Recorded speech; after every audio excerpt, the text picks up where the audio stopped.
Hello everyone and welcome back to another video. Today we are going to be checking out a new global pixel strategy domination game called Lands for Glory. So for those of you who don't know, Lands for Glory, like Openfront, is one of these domination games where you're trying to take over the world. So in this video, we're going to be, taking on Impossible Mode, which I have not succeeded in Impossible Mode yet, so this is going to be an experiment. And we're also going to be talking about the new features of this game, what's coming, what separates it from Openfront. So let's jump into it by first talking about what my strategy is this game. So from what I've seen in Impossible Mode is that these bots, they have increased caps for troops. They have increased generations for troops. So my whole idea of this game, and I probably should have spawned like a little bit further back, is I'm going to try to corner off this part of Canada. I'm going to use Canada as a bit of a wedge, and I'm going to take Quebec and hopefully snowball. I think the challenge is going to be this game. Well, one, I need to make sure I cut this all off, and I don't think Canada will betray. That's my understanding. I'm also going to split this really quick. Oh my God. But I think these bots have actually some decent logic because like it seems like they're trying to push in the way that they won't get cut off. So my plan is I'm going to cut off all this. I'm going to keep Canada on my side, and I just got to be cautious because the issue is if there's another bot that gets really big on the other side of the ocean, I might be kind of up shit's creek, so to speak, just because they have bigger caps. We'll see how this strategy goes. I'm also going to try to use encirclement, which is a thing that Openfront and Lands for Glory share. So I guess all that said, we should probably get into what really makes this game different, because you're probably looking at this vid and thinking, what the hell, Enzo? This just looks like an Openfront.io copycat. So Lands for Glory, what's going to make it different is that it's supposed to be unit based as opposed to kind of infrastructure based like Openfront. And it's to be determined how that looks, but the dev has a lot of different ideas, and I'll actually share a screenshot of what we're going to be talking about this video. If you really want to read this, pause the vid. Otherwise, I'll link the Discord, and we're just going to talk through these different types of changes, right? And how this all looks. I'm also just trying to micro and do okay. I actually don't think I'm doing that good because I'm kind of focused on the explanation. So the first thing that's supposedly going to be added to Lands for Glory is they want to add units like submarines, things like paratroopers. I actually do have some footage of the paratrooper stuff, which it does look kind of cool. It's a little buggy if you see how like when the paratrooper lands, it connects to other things. But the idea is having a game that I'm not even sure, like more dynamic, but it's based around special abilities, units. It doesn't sound like you're going to be building as much in Lands for Glory when it gets a little bit more off the ground. And actually, this is looking really good so far in terms of kind of my start. I got to make sure no one attacks me though. And it might be a bad thing that I have the border with the USA. So yeah. So game plan, I'm just going to keep on pushing here, trying to go around 50%. I'm actually going to knock down my attack ratio a little bit less. I don't get why Canada hasn't, I don't get why they didn't expand that much. So, right. So yeah, the first thing is units that we're going to potentially get some cool different things. To be determined how this looks. When I first played Openfront, it was kind of scuffed. So yeah, we'll see. The next thing that we're going to get is a progression system, which it's kind of whatever. I mean, it's an interesting idea that by playing more games, you'll just get different little boosts. I'd like to see boosts that maybe they're not just stat-based, like you'll gain more troops, you attack quicker. I'd like to see things that maybe they make the game more dynamic, and I don't know how that really looks, but I think that kind of connects to what we're potentially going to see with new game modes, that like we're going to have some game modes that it sounds like we're going to have King of the Hill, Zone Control. It kind of reminds me a bit, if any of y'all have played Diep.io, something like that. For those of you who don't know, Diep.io is a game where you basically build a mech. There's kind of different tech tree type of stuff that you develop your mech and you go try to take over zones or battle other people. So yeah, I don't know how that will really look. I think one of the concerns I have is trying to make sure it's not just like a blob simulator, if that makes sense. That for Territorial.io, for some OpenFront.io team games, sometimes it just kind of seems like it's not as dynamic as, say, OpenFront.io single player, or not single player, a free-for-all. So we'll see with that. The other things is we're going to potentially have different abilities, kind of like the dropping stuff. I hope it's not just stat-based, and I think there's a lot to be determined. And we're going to have a card system where you could potentially use cards where you get different trade-offs, pros, cons, right? All this said, that's kind of where the game's going to go. It's very similar to TT at the moment, but yeah, and you can also see, like, this is part of the challenge with the game. If you're going to try out Impossible Mode, that I am, how far ahead am I from Mexico? I am quite far ahead of Mexico in terms of population, but it looks like, they're just like have a higher cap than me. So this definitely is not one, even though you're seeing like the 20% in the being ahead on everyone else. I definitely wouldn't think this is just a dub. So in terms of game plan, I think I just kind of fight Mexico. It looks like they're also fighting Venezuela, and what I've kind of seen is that in these games, it seems like that bots kind of wear each other down. So I'm gonna do a big attack here. I don't know if that's beneficial. The other challenge of this Impossible Mode is that we can't just cheese it with Merv. Like if this was OpenFront, I'd pretty much just trade with someone, wait for someone to win the other side, and then Merv and win. So yeah, we'll see. Even 22%, it might not be good. So my growth is starting to go down, so I'm going to keep up with these big attacks, trying to use OpenFront logic, because especially in earlier OpenFront, big attacks really worked. And I think I clear this side, and then we'll see.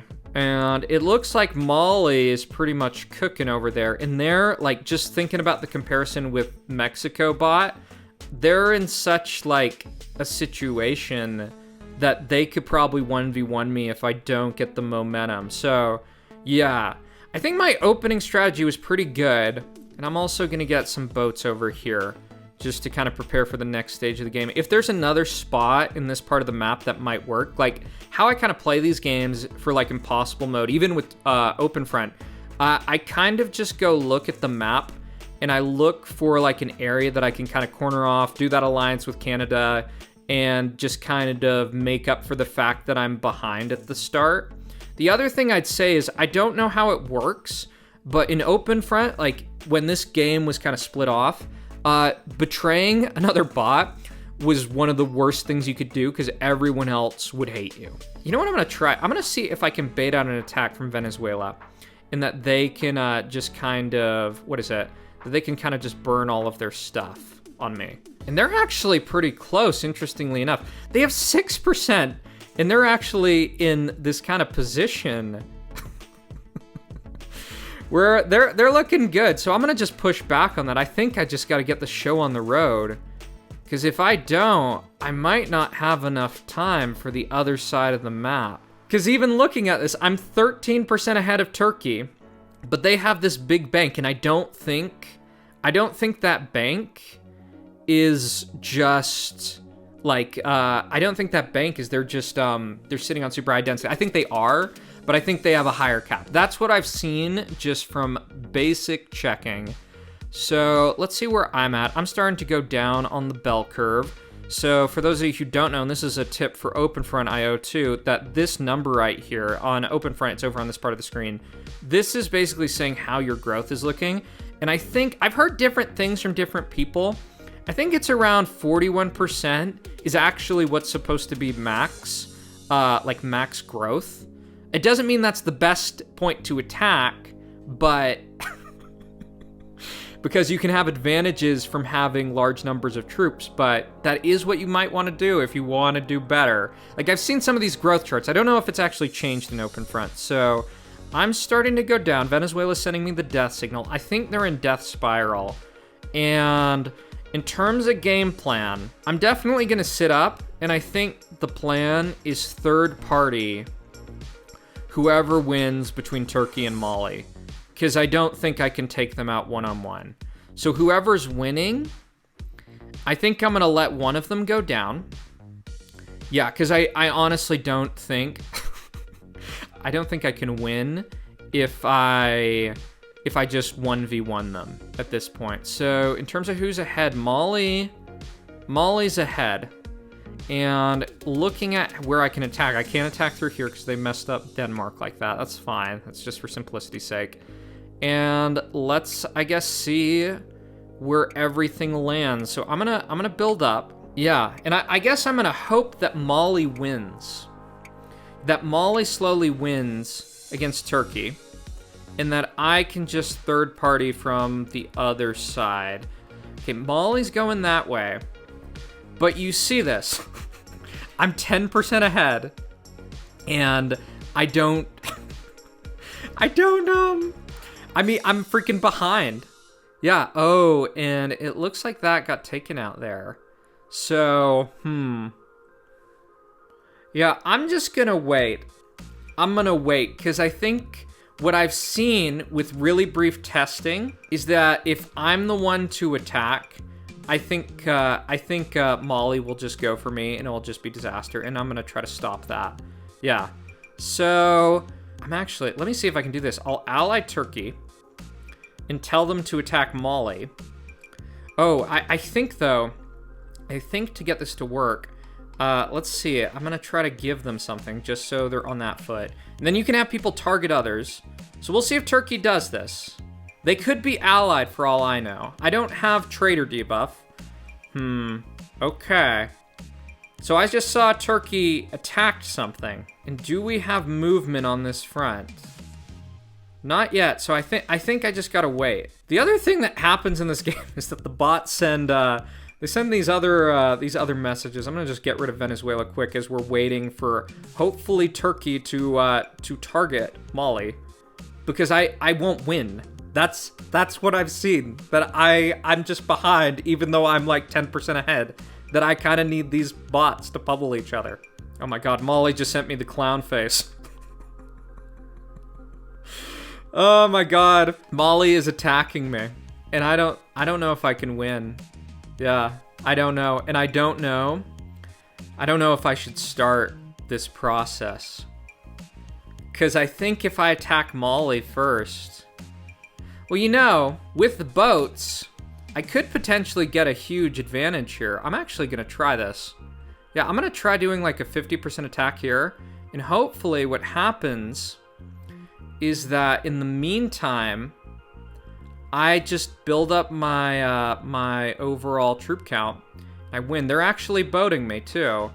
So they're sending 3 boats over. So I'm probably gonna need help from Turkey to make this work. Otherwise, this is gonna be very scuffed. I'm at a better growth rate, but it doesn't look good thus far. Okay, oh my god, Molly's even flipping me off. So, right. And I think being on the offensive might be the best call. I sent out that attack is probably way too much. Oh, but you know what? It looks like Turkey is finally backstabbed. So that's good for me. I'm almost wondering if I should wait. If I should wait a little bit. Oh, and you see that boat? It just landed right there. That might be good. So we'll see if this works. It probably would have been better to just quarter off this part of the map. So you might, if you're playing this, you might have to use some really scuffed strategies to get this to function. So I think I might have got it. We'll see though, because Turkey's still really strong. And if Molly focuses me, I might just lose. So I'm gonna do another big attack on them. And I think once I clear this, I think I have to go for Turkey like ASAP. Let me actually just try allying Molly really quick. Let's see if they'll take the alliance. And I think I go for Turkey, because if they just get up to full population, I think they win. Yeah. I think I should be good at this point. Even if they both attack me, which it looks like Turkey's still going for Molly for some reason. But yeah, I think it's to the point like that you have to be really smart to actually win this. So let me know what you think about this game if you want to see more. I'm probably gonna wait until there's another update and I have something a little bit better to show you, just because like if you got this far, it's really clear this is just kind of like open front IO without the nukes, which sounds terrible. In multiplayer, it doesn't really have a player base. Let's also clear that really quick. You still see this, though, that Mali has some, like, really, or Turkey has some crazy troop regen that even though I'm at 73%, they're still kind of competitive. Do you see how it's like, it almost looks like they're going up faster? That might be how it works. Or they might just be taking islands. I think they're taking islands. Okay, and they're flipping me off. They're flipping me off. It's honestly kind of funny that impossible mode, even at 73% versus 26%, it's not that simple. That Turkey literally is getting more troops than I am at this point. So I think that shows you that if you're gonna try to take on this challenge in Lands for Glory, you really probably have to use like direction of attackers against other people. And I can also say, I think it would have been really easy to lose this game. Like if things go slightly different, if Turkey doesn't attack, I might just lose. I wonder if there's a good strategy to like boat people that like you get benefits of, of lowering your overall troop count, but you just take off pieces of people. Like I see, that's one of the things they might actually change in Open Front. And do you see how much that guy's pop went up by? I think it might be that like every so often they just get like a huge boost.